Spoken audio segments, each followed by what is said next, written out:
Okay, so welcome back. We are now in week 13 of Math 211 SCI. This is a review for the test that's next week, covering chapters 20 through 23. We'll go through everything in 20 through 23 that you should know. Chapter 23 starts on inferences about a population mean.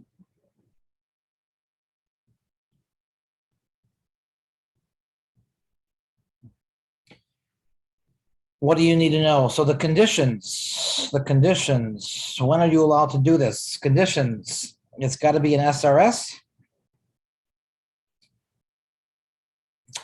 The population must be normal. Population must be normal. Or at least symmetric with a single peak. Okay. And there's actually one more condition.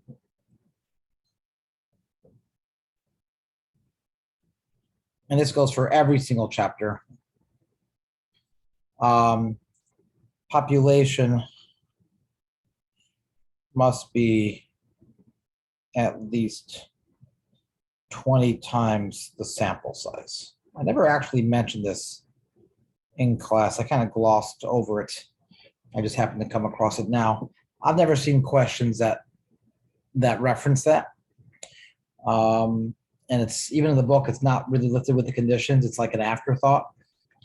And then it says, all of our examples satisfy this. So don't even worry about it.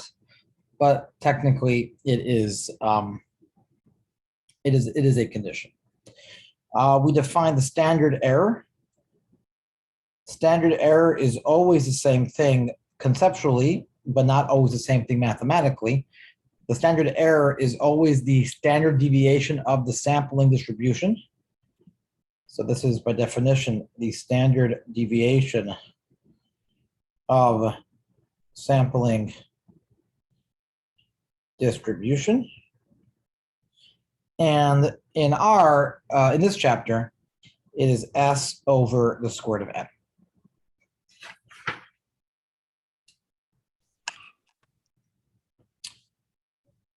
So standard error equals, this is the standard deviation of the sampling distribution, which is equal to S over the square root of n. We define the t statistic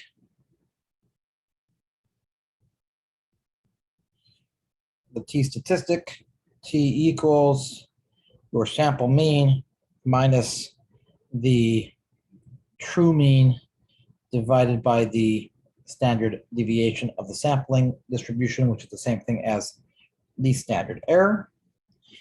And the degrees of freedom is equal to n minus 1.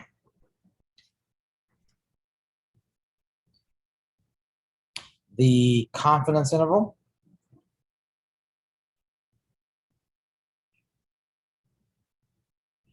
is x bar plus or minus t star s over the square root of n.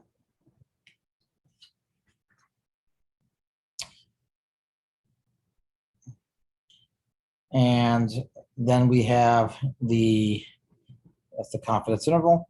And then we have the t-test. The null hypothesis is always that the mean has some specific value versus the alternatives. The mean is less than that value. The mean is greater than that value, or the mean is strictly or straight up not equal to that value.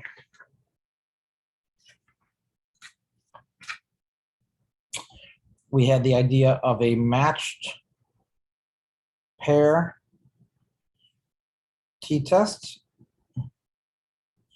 where we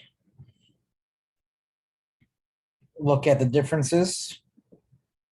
So in this case, the null hypothesis would be that the difference of the means has some value, whereas the difference of the means is less than that value. The difference, or the mean of the differences is greater than that value, or the mean of the differences is straight up not equal to that value. And then the last thing about this chapter was the idea of robustness. We said T is very robust. And in particular, if N is less than 15,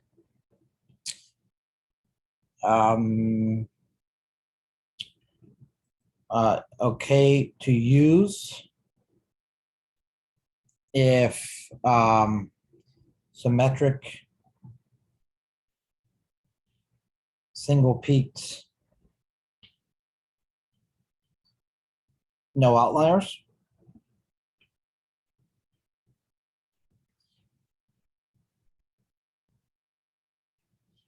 If N is greater than 15, okay to use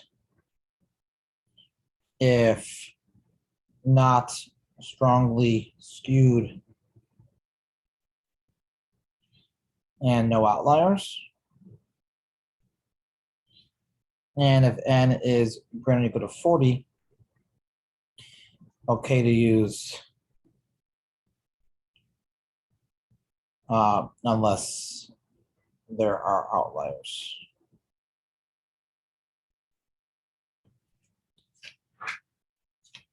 This is it for chapter 20. You have the conditions, the definition of a standard error, your T statistic, which you're going to use to do your confidence intervals, help you compute p-values. We have the actual confidence interval. We have the 3 possible tests and the corresponding match pair tests. And then we have the concept of robustness, which basically just means that even if it's not normal, you can still use a T as certain conditions are met, because T can handle these deviations from perfection. Again, I'm not teaching all these things. This is just a review of what we've done. Are there any questions about what you need to know from chapter 20?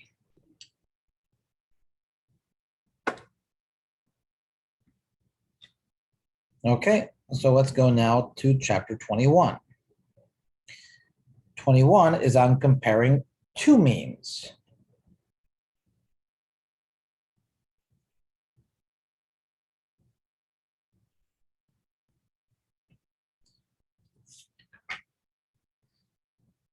So first, conditions. 2 SRSs, independent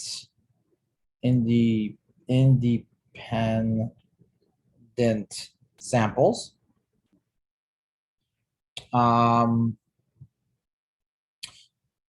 Both normal or at least close. And you can look at the previous section for what it means to be at least close.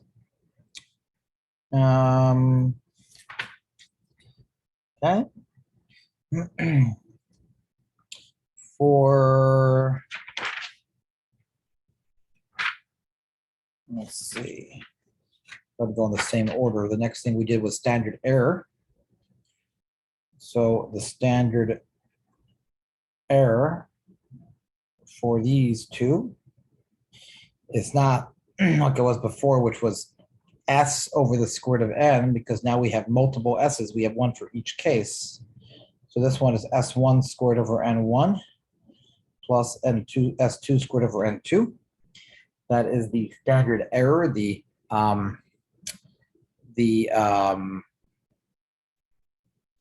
standard deviation of the sampling distribution in this case. Then we had our T statistic. That's the next thing we did. T statistic. T equals x1 bar minus x2 bar minus mu1 minus mu2 over the square root of S1 squared over N1 plus S2 squared over N2. And we have to include the number of degrees of freedom, which is equal to the minimum of N1 and N2 minus 1. This is the conservative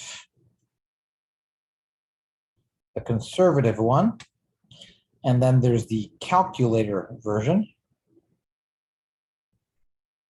which you don't need to know, but what you do need to know is always bigger than conservative.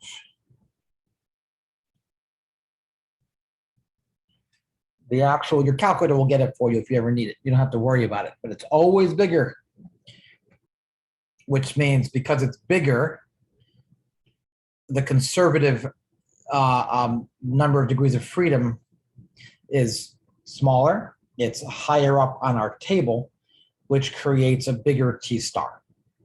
Because a smaller degrees of freedom creates a larger T star, which means it's going to create a wider confidence interval. So I'll put here smaller degrees of freedom is a wider confidence interval.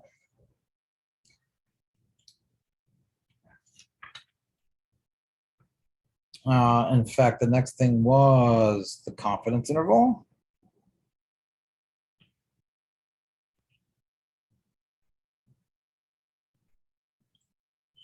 Which is x1 bar minus x2 bar plus or minus T star square root S1 squared over N1 plus S2 squared over N2.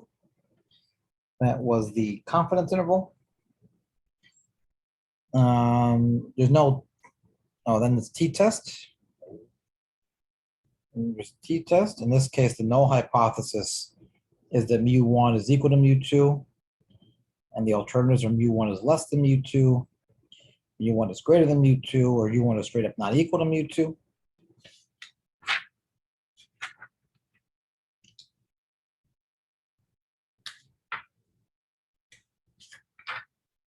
And again, we have the concept of robustness. These T guys don't need perfection.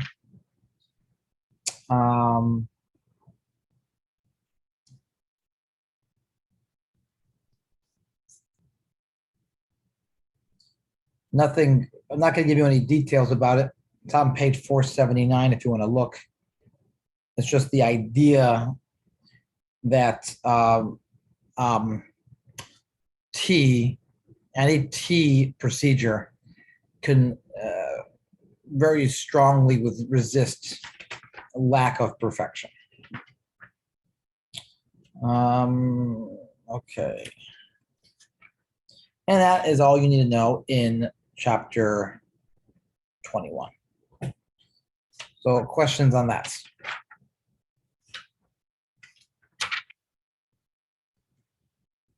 Any questions on what you need to know in chapter 21? Okay, chapter 22. On inference about a population proportion.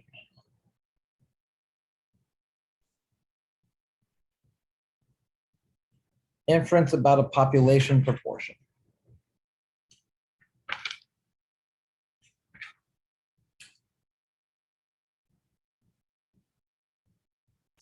So, standard error.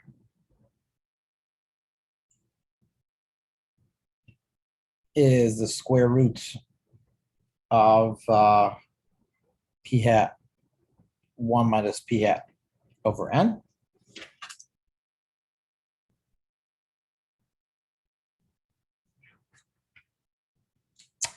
We had the large sample confidence interval, which was p hats plus or minus z star square roots p hat 1 minus p hat over n.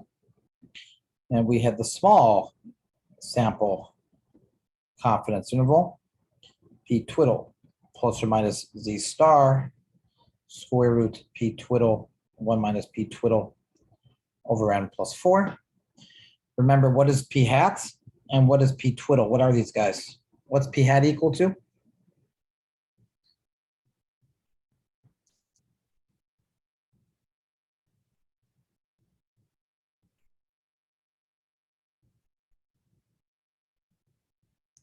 Is it x over n? P hat is x over n, and what is p twiddle?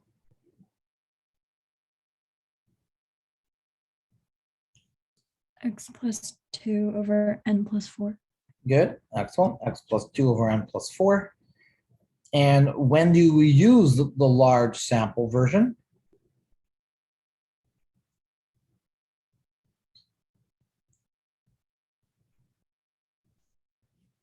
When do we use the large sample version? When the number of successes and the number of failures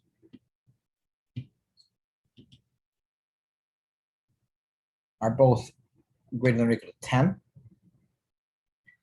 And when do we use the small sample version?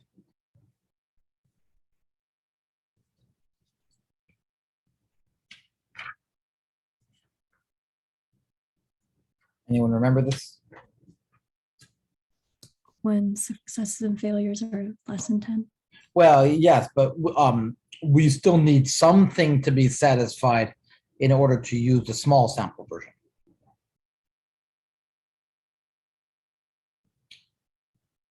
At least 5 was for the 2 samples. This one is n greater than or equal to 10. If the sample size overall is greater than or equal to 10, then you can use the small sample one, where if the number of successes are each greater than or equal to 10, that's when you would use the large sample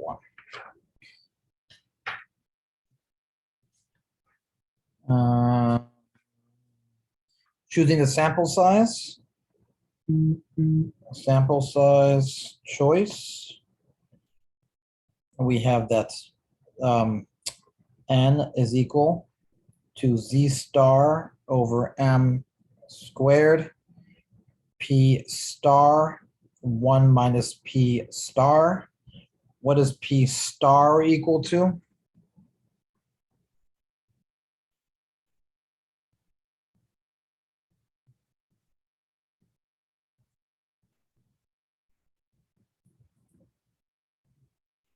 P star is equal to 0.5 if no prior info given, or equal to,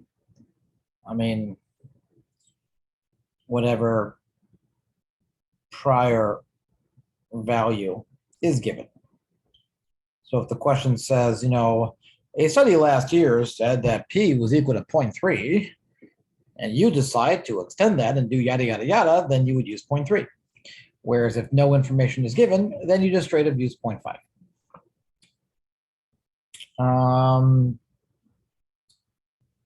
And then we have our Z statistic, which is Z equals P hats minus P naught over the square root of P naught 1 minus P naught over N. And then you have your, what do I call it before? Your test, your Z test. You have H naught saying P has some value versus P being greater than that value, P being less than that value, or P straight up being not equal to that value.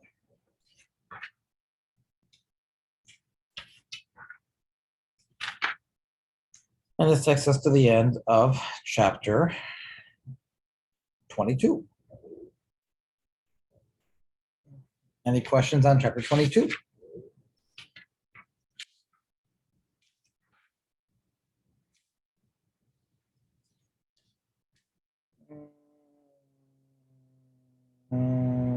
What color should I use? I used green, blue, and red already.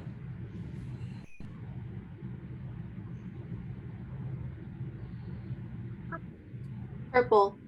Purple. Purple it is. So now we have chapter 23.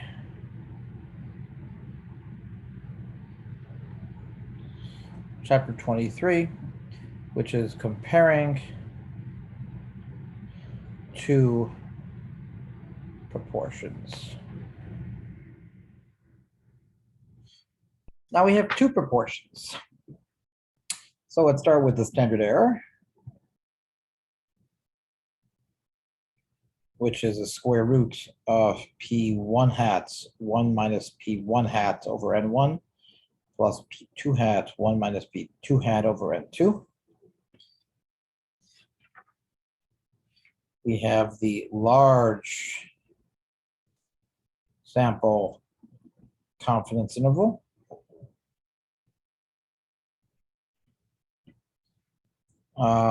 Which says we get P1 hat minus P2 hat plus or minus Z star times P1 hat minus P1 hat over N1. Oh, those should be hats. Plus P2 hat 1 minus P2 hat over N2. And then we have the small sample confidence interval. P1 twiddle minus P2 twiddle plus or minus Z star square roots P1 twiddle minus P1 twiddle over N1 plus 2 plus P2 twiddle 1 minus P2 twiddle over N2 plus 2. And when do I use the large sample and when do I use the small sample?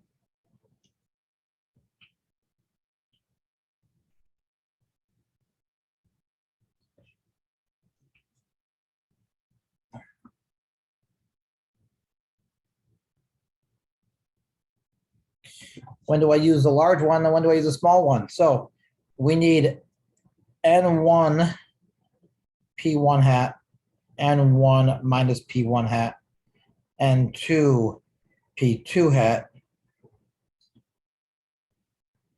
and N2 1 minus P2 hat are all greater than or equal to 10. So you need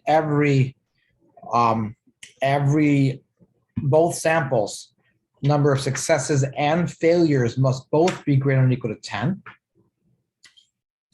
And if you don't have that, you get to use the small. Oops. You get to use the small sample one. If what?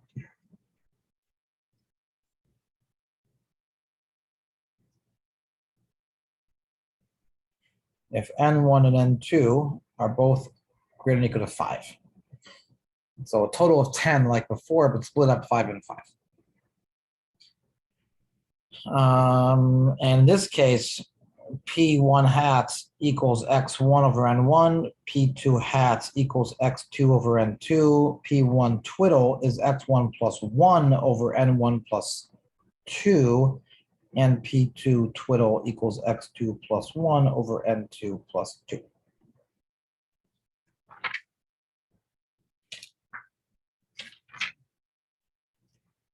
And then we have our Z statistic, which is Z equals P1 hat minus P2 hats minus P1 minus P2, although it's usually 0, over the square root of P1 hat minus P hat. Actually, let's get rid of that because we're assuming in this book that it's still going to be, it's always equal to 0. So P hat 1 minus P hat 1 over N1 plus 1 over N2. And this is new. What is P hat? It's not P1 hat, which is X1 over N1, or P2 hat, which is X2 over N2. But what is P hat equal to?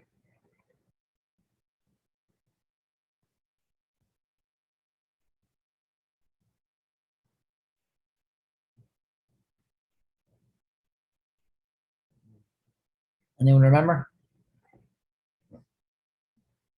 It's the sum of the successes divided by the sum of the failures.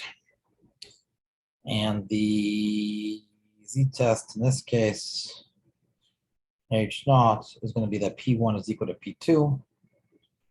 And either P1 is less than P2, P1 is greater than P2, or P1 is straight up not equal to P2.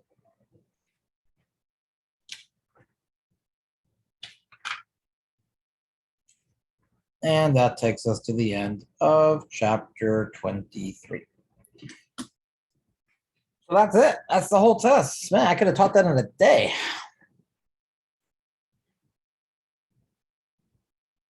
What do you guys think? Not a lot, easy now, hard, impossible. I'm going to fail. I'm going to do amazing. Why'd I ever take this class? Give me something.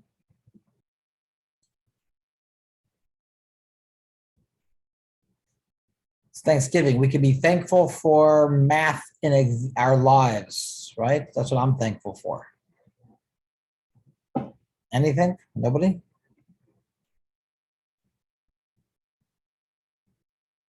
You're a talkative bunch, guys. Really, you're